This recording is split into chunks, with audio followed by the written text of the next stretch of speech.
Byron, Byron, Byron, you filthy little toad. Shut up, you duck, before I pluck your feathers.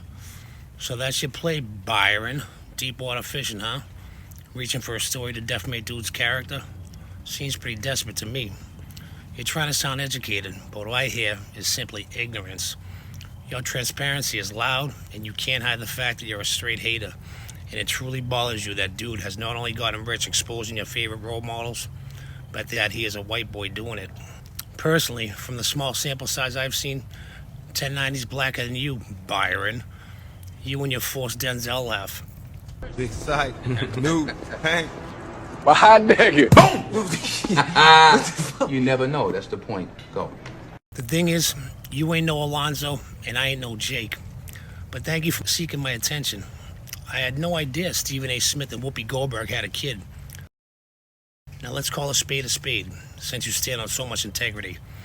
You don't like 1090 because he's white. That's the real issue, Byron. I've dealt with dudes like you. I'm not impressed. It's funny though, I actually punished a dude from DC in Allenwood. That could have been your stunt double. The irony, right?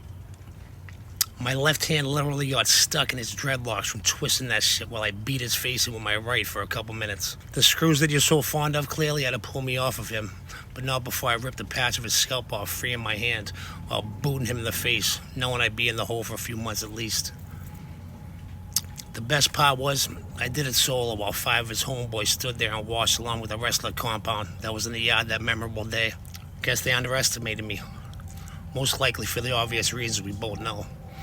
However, I like to think I served as a messenger that day and possibly taught them a valuable life lesson about not judging someone based on their appearance or one's lack of knowledge about their background. They say it ain't where you're from, it's where you're at. And just for the record, I am not defined by my Boston roots, how much time I did or where I did it, let alone by what your goofy ass assumes about me as a man. I stand on my own 2 feet. I don't need to ride anyone's coattails or tell anyone's story, nor do I need your approval or validation to form my own opinion on whoever I meet or choose to associate with.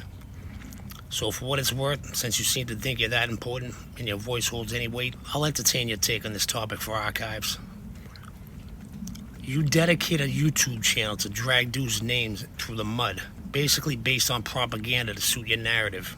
It's 90% bullshit, but it's entertaining. That's why I read it, because it entertains me. You talk like King Kong. King Kong ain't got shit on me!